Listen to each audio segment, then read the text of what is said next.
এই ছাগলের ৩ নাম্বার টাইপের যেই বক্তা বের হয়েছে, সে যুব সমাজকে এতটাই বিপদে নিয়ে যাওয়ার চেষ্টা করতেছে, তাকে এখনই থামানো না গেলে ভবিষ্যতে যুব সমাজের জন্য সে মহামারী ভাইরাস হিসেবে প্রমাণিত হবে।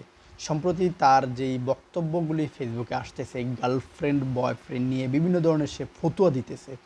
এখন একটা বক্তব্য এসেছে যেখানে সে বলতেছে যে গার্লফ্রেন্ড পরীক্ষায় ফেল করলে তাকে মেসেজ ড্রপ করতে, গার্লফ্রেন্ড যেন তার বাবাকে গিয়ে বলে যে ড্যাডি আমাকে দিয়ে পড়াশোনা হবে না, আমাকে বিয়ে দিয়ে দাও, বা এই সেই অনেক কিছুই। তো এখন প্রশ্ন হচ্ছে সেই ছাগল মার্কা বক্তার কাছে, ইসলামে গার্লফ্রেন্ড বয়ফ্রেন্ড রাখাটা কি সমর্থন করে? পরিকল্পিতভাবে তারা যুব সমাজকে বিপদে নিয়ে যাওয়ার জন্য হয়তো বা কোনো একটা এজেন্ডা